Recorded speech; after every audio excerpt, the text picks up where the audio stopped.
Y seguridad vial. Nosotros acá ponemos el freno de mano, ya que estamos hablando de desplazarse por los distintos corredores, para darle la bienvenida al licenciado en Economía y profesor emérito de la Universidad Nacional de Jujuy, Benito Carlos Aramayo, que ya lo tenemos en línea. Profe, ¿cómo está? Buenos días. Buen día, Carly. Buen día, Hugo. Saludos a la audiencia. Pero nosotros queremos arrancar así con todas las pilas como usted en este día miércoles. Bueno, vemos. Vemos. Abrimos la puerta de la parte económica y siempre es un gusto poder dialogar con usted sobre la materia, especialmente después de las elecciones de Buenos Aires que tuvieron un impacto directo en materia justamente económica. Preguntarle cuál es su mirada, cuál es su perspectiva y el análisis de las primeras jornadas. Bueno, era algo que se veía venir, como se dice, porque estamos en un momento de crisis en la economía de la producción particularmente. Tengan en cuenta, esto lo conversamos hace un tiempo, que el país está prácticamente parado en su capacidad de producción, y como dicen los propios representantes de la Unión Industrial Argentina, estamos desde abril con un parate que solamente excluye, en el caso de la minería, lo que nosotros conocemos aquí con la producción de carbonato de litio, y algo también de producción automotriz. Y el resto de los sectores, que son bastante importantes, están con caídas muy significativas. Tengan en cuenta que la pesca ha caído un 58% en estos últimos meses, el servicio comunitario un 31%, hoteles y restaurantes ha caído un 26%, y la construcción, que es una actividad que tiene un efecto multiplicador muy importante, ha caído un 25,7%. Esto es el cuadro de situación.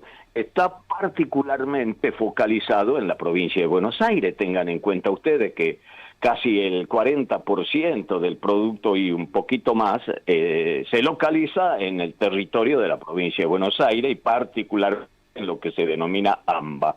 Y entonces esto, que es el cuadro general de la recesión en la que está la economía argentina, tenía que tener su secuela en la voluntad electoral de millones. Esto es lo que ha pasado particularmente el domingo pasado.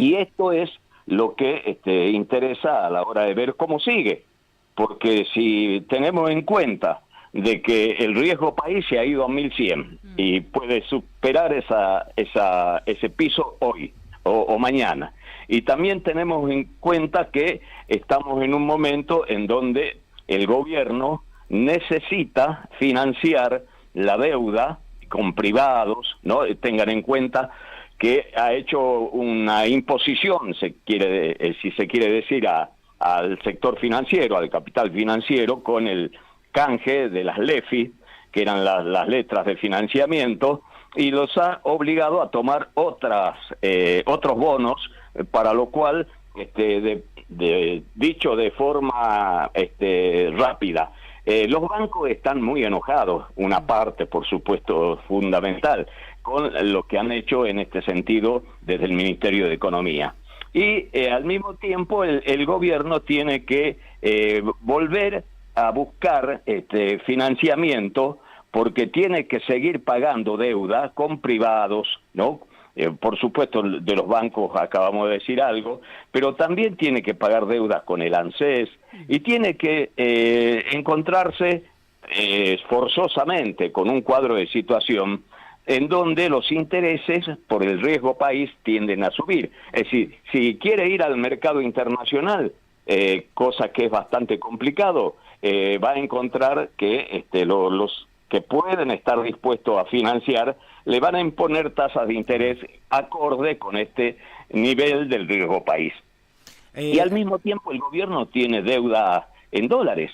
Tengan en cuenta que hasta octubre o primeros días de noviembre tiene un vencimiento de deuda en dólares por 1.100 millones de dólares. Y tiene que salir a buscar dólares a como dé lugar. El problema que tiene es que el saldo de la balanza comercial es muy bajo.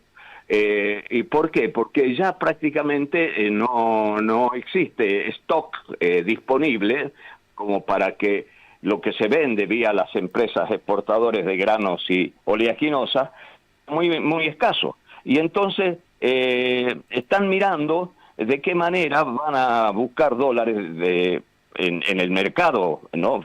Financiero, y ahí es donde los que pueden hacer esto dudan de volver a financiar al Estado argentino por las implicancias que tiene el cuadro político que se ha creado a partir de las elecciones de este fin de semana. Al mismo tiempo, la demanda de dólares de los particulares, de las personas físicas, está en aumento. Sí.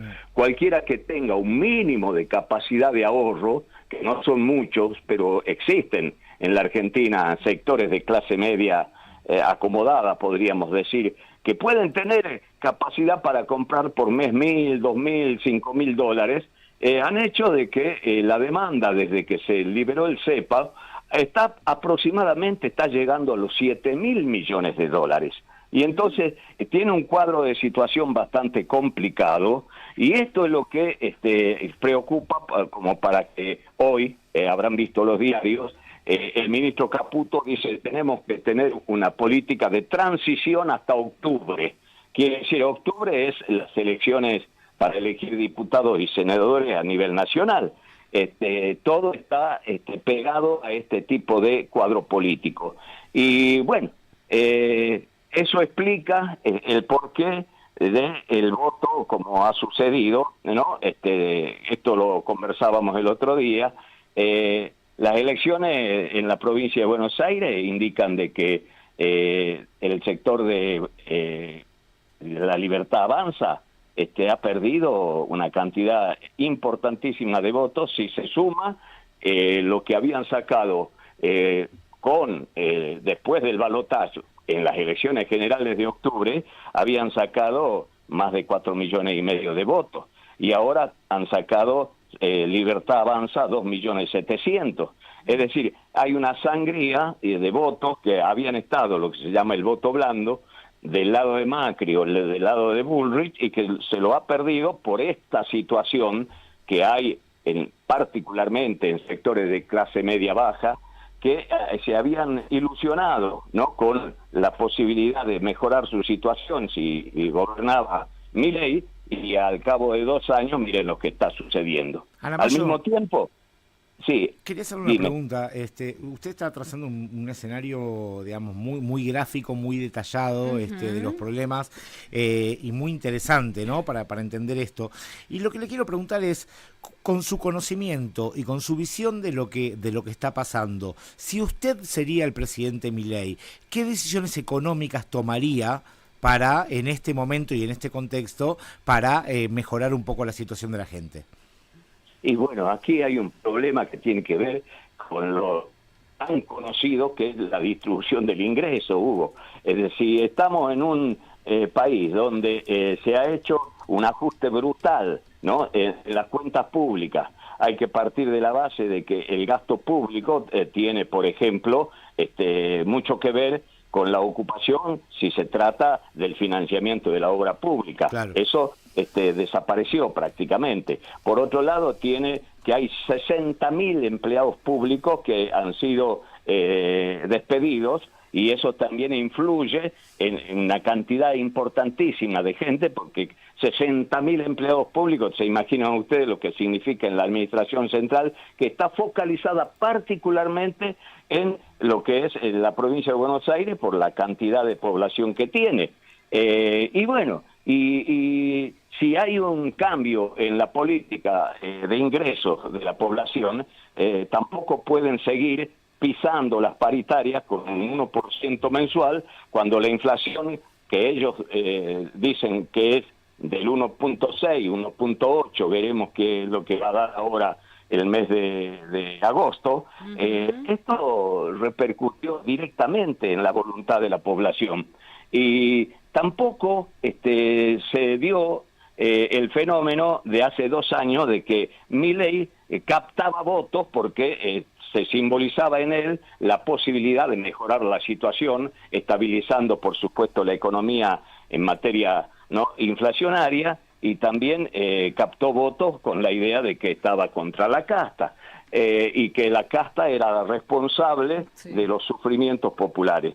Y ahora nos encontramos con un cuadro de situación en donde se le canta en las canchas de fútbol a la secretaria general de la presidencia, Karina Milei, ¿no?, alta coimera. Es decir, ¿se imagina usted que eso está en la base de la sociedad, particularmente en sectores empobrecidos por esta política, claro, y va a seguir así, en tanto no haya un cambio importante de política en materia de salarios, en materia de distribución del ingreso hacia los sectores que tienen que ver con el gasto público, que tiene que ver con la obra pública que financia el gobierno nacional, financiaba, y lo hacen después las provincias a nivel local, y por lo tanto en este cuadro no creo que el gobierno, lo ha dicho la noche del domingo, vamos a seguir con la política económica, no nos movemos un tranco de pollo de lo que es la política económica, y sí vamos a hacer algunas modificaciones en lo político. Eso, ¿de qué manera llega a la población? Es decir, van a seguir con el ajuste, el ultraajuste, van a seguir con la política de no financiar obra pública. Vean ustedes el cuadro que tenemos nosotros en materia de rutas.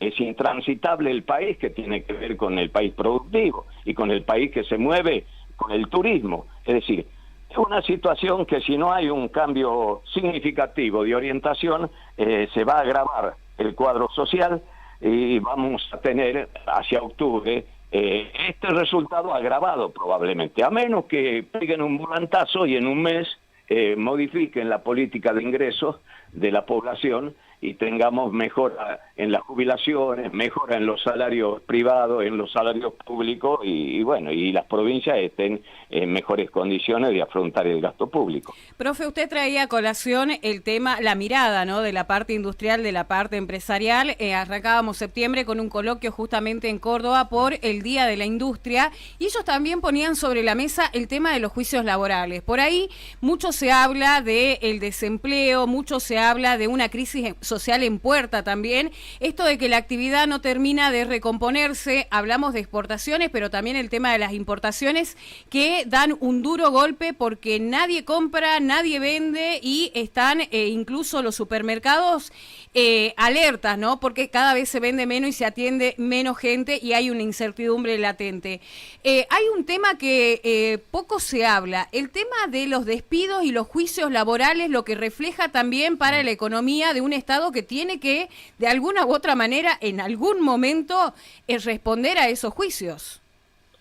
Bueno, mientras exista la legislación que tenemos en materia laboral, están obligados, si hay despidos, a afrontar los juicios que genera cualquiera que se separa de la actividad privada. Tiene que ir a juicio y están vigentes las leyes en ese sentido. Por eso uno de los objetivos que puede tener el gobierno a partir de ahora, en lo que le queda de estos 2 años, puede ser intentar ir con la reforma laboral para de alguna manera blanquear lo que ya está sucediendo, que es despidos masivos con discusión sobre si se indemniza o no al despedido con las leyes actuales. Es decir, si no hacen una discusión para blanquear el tema de si hay despido, hay otro tipo de indemnización, como están hablando, otro tipo de compensación al personal o al trabajador despedido, van a seguir vigentes las leyes que están sancionadas en el país. Es decir, muy difícil cambiar esto en un par de meses, y mucho menos si no está la decisión de llevar la reforma laboral al ámbito parlamentario, que se discuta allí cómo van a ser a futuro las relaciones laborales entre el trabajador y el capital, y esto es lo que habrá que ver si están en condiciones de hacerlo en lo que queda del mandato.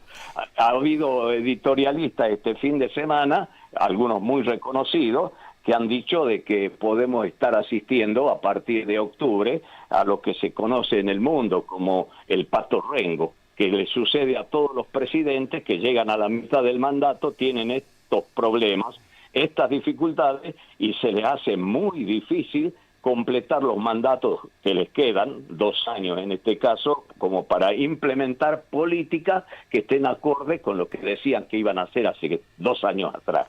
No lo han hecho en estos 2 años en ese sentido y por lo tanto es muy difícil de que puedan lograrlo en los próximos 2 años si las condiciones políticas son las de precariedad después de que se haga la lectura del resultado electoral del domingo pasado por parte de los protagonistas de la política. Y esto es lo que se está discutiendo de fondo en el escenario de los partidos políticos y las fuerzas que intervienen electoralmente. El lunes subió 45 pesos en un día el dólar.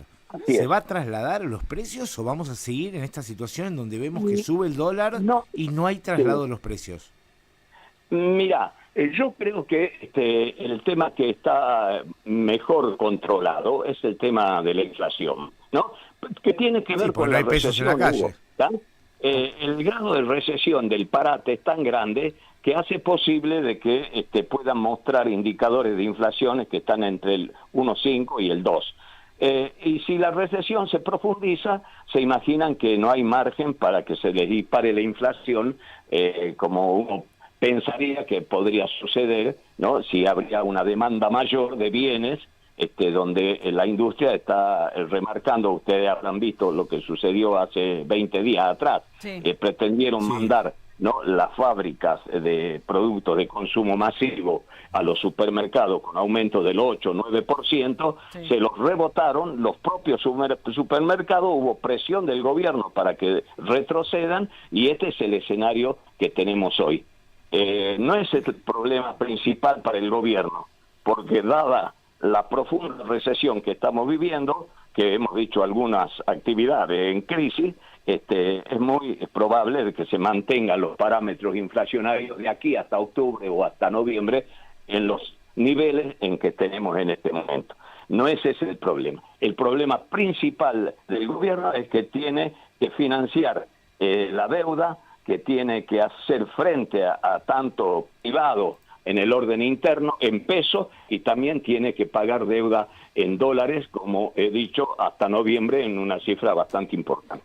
Profe, ¿podemos hacer un poquito de futurología entendiendo de que hay algunos rubros que se vieron incrementados, otros que hablan de una baja de porcentaje en el INDEC y la DIPEC, ¿no? Todavía no salieron los valores, pero ¿usted qué cree que va a tener incremento en estos datos que van a brindar dentro de unas jornadas? Bueno, se siguen ajustando, esto lo conversamos hace un par de meses, siguen llegando boletas de la luz con aumento, ¿da? Sí. Ustedes habrán notado en su propia casa. Y de gas también. Exacto, sigue aumentando el transporte, ¿da? Sigue aumentando el combustible. Lo habíamos conversado la última vez, cuando estábamos en un nivel del 1.5, nivel general de inflación, teníamos 3.5 en combustible, en energía teníamos lo mismo, en la boleta de luz, a nosotros nos llega también el servicio de recolección de residuos con cifras que realmente son escandalosas, y esto sigue, es decir, no se para eso, ¿por qué? Por una explicación bastante simple, los dueños del control de los servicios, en este caso de la energía particularmente, son 2 o 3 monopolios que tienen la vaca atada, como se diría, y le imponen a la población aumentos muy por arriba de la inflación, 100% por arriba de la inflación en el caso de la energía, en el caso del gas, ¿tá? Y en el caso también de otros servicios que están altamente monopolizados. Nosotros aquí tenemos el caso del monopolio de Egesa, que nos hace que tengamos todos los días que pensar cuánto me llega de energía o de luz este mes. Y otra de las cosas que aumenta también, porque tienen que ver con el mundo de las comunicaciones, son las tarifas de los servicios de celulares y de internet. Todos los meses en la boleta de los que tienen cable vienen aumento de abono en internet y aumento de el cable. Es decir, esto es el mundo de las comunicaciones, que es también altamente monopolizado a nivel central, se traslada a las provincias, porque esas centrales que están en Buenos Aires distribuyen a nivel país el servicio de telefonía, el servicio de internet y de todo lo que tiene que ver con el mundo de las comunicaciones. La última por mi parte. Hace poco ver, hubo Carly. dentro de lo que fue justamente esto de las llamadas, las coimas, las grabaciones, una declaración desacertada por parte de la ministra de Seguridad, incluyéndola a Rusia con los espionajes. ¿Cuál es el impacto que puede tener en la economía los acuerdos que tiene Rusia y Argentina si no esclarecen la situación y si no llegan nuevamente a tener esa tranquilidad con la que veníamos? Bueno, el tema del espionaje se habla no solamente para el caso, perdón, de Argentina. Ustedes recordarán de que se acusó también a Rusia de haber interferido en las elecciones de Estados Unidos, ¿se acuerdan? Sí. Bueno, nada es improbable, digamos, en el mundo de la inteligencia y en el mundo de los espías que tienen que ver en forma activa con lo que sucede en algunas áreas sensibles del gobierno. Ahora, después estamos en un mundo en donde la lucha interimperialista de las grandes potencias los hace ser muy activos país por país en cuanto a qué injerencia tienen y de qué manera actúan sobre la vida interna de cada país. Si tenemos en cuenta de que el gobierno de Milei está subordinado a la geopolítica de Norteamérica, de Trump o del sionismo internacional, quienes se la pueden devolver son precisamente los competidores en la política internacional, como es el caso de Rusia, de China, incluida la Unión Europea. Y por lo tanto vamos a asistir a este tipo de noticias o a este tipo de sucesos a menudo, porque la Argentina es un país en disputa y es un país dependiente que tiene actuando a su interior a todas las potencias que vienen por la riqueza de nuestro país, la presencia, digamos, en la minería es evidente, en el mundo de las comunicaciones es evidente, y también, por supuesto, hay algunas cosas de interés estratégico en muchas potencias, que es la provisión de alimentos. Argentina es un país gran productor de alimentos para el mundo y esto está en discusión a nivel mundial. Así que, Carly, prepárate para ver algunas escenas, ¿no? Esto que está pasando con Español, ¿no? Sí. Con las escuchas de la corrupción, ¿no? Por el tema de los medicamentos, las farmacéuticas, los laboratorios, es parte de esa disputa. Y bueno, y como ha sido en la historia de la Argentina, un país en disputa como es la Argentina tiene este tipo de acontecimientos que a veces es difícil de comprender, pero que sucede. Así es. Profe, nosotros le agradecemos un montón por esta comunicación. Siempre es un gusto poder dialogar con usted. Seguro vamos a tener la posibilidad más adelante de adentrarnos en otros temas, pero más que agradecidos por esta comunicación al Tribuno de Jujuy a FM Sol. Bueno, siempre agradecido yo, Carly y Hugo. Abrazo Estoy grande. Siempre a disposición. Un abrazo fuerte. Igualmente, profe, que tenga una linda semana. Ahí dialogábamos con el licenciado en Economía y profesor emérito de la Universidad Nacional de Jujuy, Benito Carlos Aramayo, que nos adentraba justamente en materia económica y también todas las aristas que se van desprendiendo de una semana que empieza a tamizar en los distintos sectores después de un domingo bastante movido en la ciudad de Buenos Aires, pero que no deja ajeno a lo que es la economía y también el impacto en la provincia de Jujuy. Nosotros nos vamos rápidamente a la pausa, enseguida entramos